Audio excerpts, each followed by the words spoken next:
Our book is called The Raisin in the Sun by Lorraine Hansberry. But first let me read you a poem to lift up your spirits. What happens to a dream deferred? Does it dry up like a raisin in the sun? Or fester like a sore and then run? Does it stink like rotten meat? Or crust the sugar over like syrupy sweet? Maybe it just sags like a heavy load. Or maybe it explodes. A Raisin in the Sun is a play portraying the life of an average African-American family trying to defy the odds of a time that held so many obstacles against their way of life and survival, a place where dreams didn't necessarily come true. In this African-American family, there's Mama, who's the matriarch and head of the family. That's Walter, he's son of Mama. There's Ruth, Walter's beautiful wife. There's Travis, who's son of Ruth and Walter, and lastly, there's Benita, who's daughter to Mama and sister to Walter. The story starts off with the boys sleeping on a makeshift bed on the couch. This would be Travis. Ruth and Walter wake up afterward, the parents of little 12-year-old Travis. Ruth has many worries, and Walter, well, he's just a guy with a lot of aspirations. This small apartment in the heart of Chicago is also shared by Benita, Walter's sister, who is going to college studying to be a doctor and the only educated person in the family. No one really understands Benita's youthful notions and crazy ways. So the Youngers, as they are known, have been facing hard times, as a plethora of other African American families do during this American revolution of change and opposition. However, there is one last ray of hope in the Younger family, Mama's check. Throughout the book, everyone is anxious for the check to come because it can help them get out of their situation. But ironically, the check is coming because Walter, Benita's father, who is Mama's husband, is dead. Now let's get back to the present. As Walter is getting ready for work, he asks Ruth to talk to Mama about his idea of what to do with the money. Here's the rundown. Walter wants to open a liquor store. Mama is a devoted Christian lady and thus does not believe in selling something so sinful. Walter feels like no one understands him and he has been treating Ruth differently lately because his ideas are going to his head. Ruth just wants whatever will make Walter happy and mend the gap which has grown between them. Benita thinks part of the money should go towards her medical school. And lastly, Mama wants the best for her family, wants to put part of it towards Benita's education and do something so Travis can have a better childhood. When Ruth finally talks to Mama about Walter's plan about the liquor store, Mama tells Ruth about her dream of buying a home for them, putting a down payment on a quaint little house with 3 bedrooms where Travis would have his own room, a home. Ruth is worried about what Walter would say, but finds herself dreaming along with Mama, excited about this newfound hope. They are still discussing the details of the house and what this could mean for them when Ruth suddenly faints. Wait, let's go back. So what we hadn't mentioned was that throughout the morning, Ruth hadn't been feeling well, and even Walter and pretty much everyone else have noticed, especially Mama, who now suspects with Benita that Ruth is pregnant. Ruth comes back from the doctor, confirming she is, but it is in the way that uses the pronoun she when speaking of her visit with the family doctor, who happens to be a man. That Mama catches Ruth in her lie. Ruth admits that she had wanted to abort the baby and actually went to talk with the lady that they know. It is also during this conversation that Benita is slapped by Mama for saying God does not exist, and Ruth explains that she has been acting childish. When Walter gets home, Mama tells him about Ruth and what she wanted to do with the baby. He asks Ruth if it's true. She says yes, and of course he's flabbergasted. Anyway, Ruth and Walter fight. Mama is angry. Ruth and Walter make up, and Travis is poking a dead rat in the street. Mama is still shocked that Ruth would want to abort the baby, and she leaves to do something. Walter is worried that she's going to do something stupid with the money. And all the while, Benita has to decide between the rich George Murkison. George is a very wealthy black man. He likes to go out and dance, loves fancy dinners and high society, and thinks he owns the world. And finds Benita attractive for her looks, but hates how she talks. He's cocky, and Benita finds him shallow. And then there's quite the opposite, Joseph Asagai, who Benita knows from college and who just returned from Canada. Asagai is gentle, sweet, and down to earth. He's originally from Africa, loves Benita for who she is, and fell for her the moment she asked him to help her find her roots. He thinks Benita is smart, adorable, and sexy. He loves to read, travel, and spend time with Benita. Benita knows her whole family thinks she should choose George for the money, but she can't stop thinking about Asagai and is undecided about her feelings for him. Okay, so now that you've been caught up with Benita's love life, let's get back to the main story. Mama comes home and everyone is worried, especially Walter. Mama announces that she's put down a payment on a house that she's been dreaming about. Everyone is ecstatic except for Walter, who is crushed. He's mad at Mama and won't talk to her. Ruth asks more about the house and Mama tells her that it's in Clybourne Park. That's a white neighborhood. Now everyone is worried and they ask Mama if they can return the house, but Mama says that everything will be all right, though she is a bit worried herself. Well, Walter's still mad. Poor Walter. A white man from Clybourne Park comes a few days later to tell Walter, Ruth, and Benita about the house and the neighborhood. He basically says that the neighbors all agreed they would be more comfortable if they would not move to their neighborhood. The man, who says his name is Carl Linder, says the neighborhood would be willing to pay them back for the house and collect the money. Although Walter has never been happy about moving to the new house, he finds his pride being offended and kicks the guy out. When Mama finds out, she is shocked but proud. Mama views Walter in a different light, so she decides to trust him with depositing the money into the bank, about $6,000. This includes Benita's money for medical school.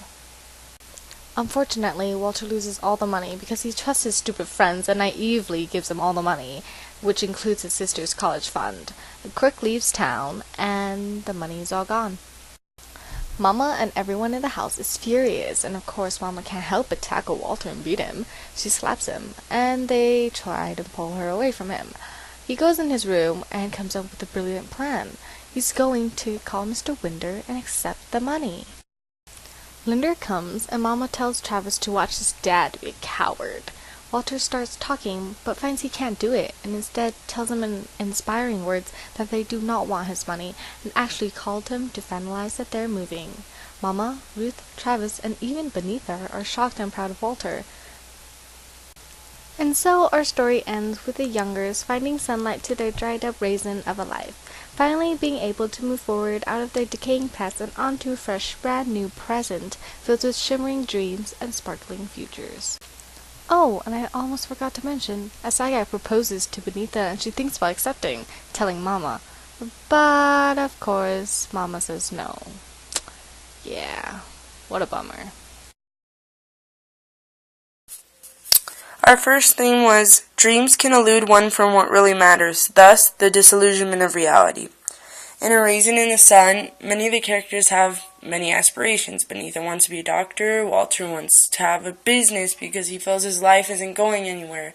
Ruth wants to have this new baby but is fearful of money and the problems that come with it. And so Mama wants to have a new house for them so that they can have this new child. And so Travis can have a normal childhood.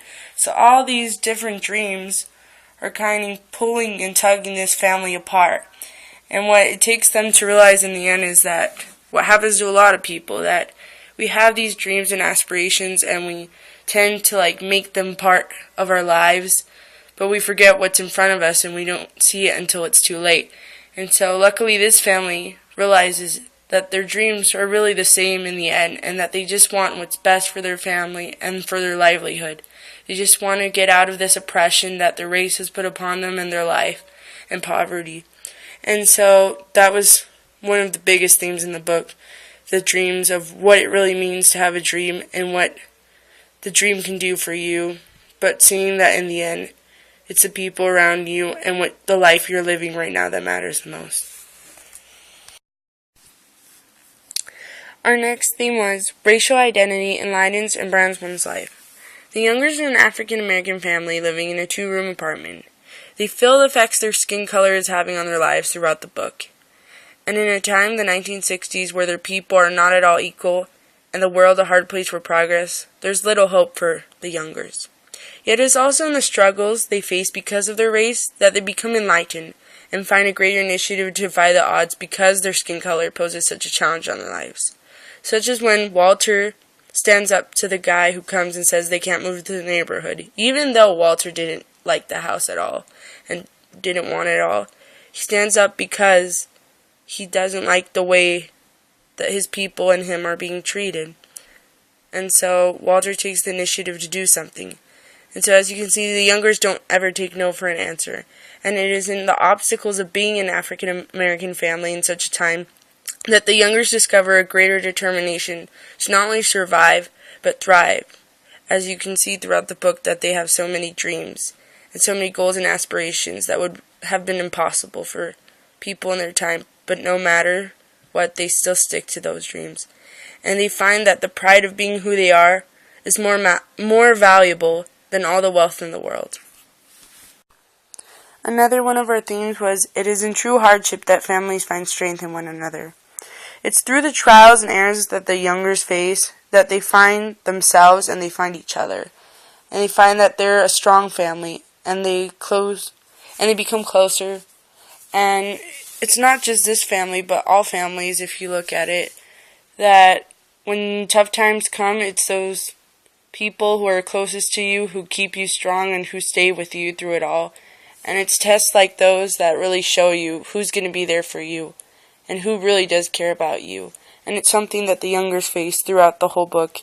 And near the end, they find out that they love each other and they would do anything for each other, and that their good and bad qualities didn't matter at all. Their state in life didn't matter as long as they were together. And I think that's something beautiful that you could get out of this book. Here we come to theme number 4, which is pride can be one's greatest strength or most utter failing. Throughout the book, especially with Walter and pretty much the whole younger family, they have a lot of pride in who they are, as we mentioned, and because being black in such a time is so hard, they find pride in everything they do because what they accomplish is 10 times more difficult than, say, a white family in this time. So it's like what Walter said, that his dad worked all his life for what they have, and it's pride that they have. But it is also in having too much pride and not letting you ask for help when you need it that the younger family also suffers because of their pride. And because pride can be, as we said, the best thing in your life and your most valuable possession, because it's all you're left with in the end when money and everything's taken away. But it can also be the thing that causes your family to break apart. And this is something the youngers realize, and throughout the book have to decide, are we going to keep our pride, or are we going to give it away to be able to survive? Our final and last theme was, life is not about finding the answer, but being part of it. Throughout the book, many characters, especially Walter, find themselves asking, is there more to life? Searching for an answer, the purpose and meaning of his existence. It is in the youngers and Walter's determination to keep the house, even though there are those who oppose them, and their persistence to seek out a better life, that the youngers become part of something they themselves do not even know. Part of a movement of people who will change history as we know it, and people who will stand up for their rights, who together will oppose those who oppose them. Thus, it is in trying to find an answer that they become part of one.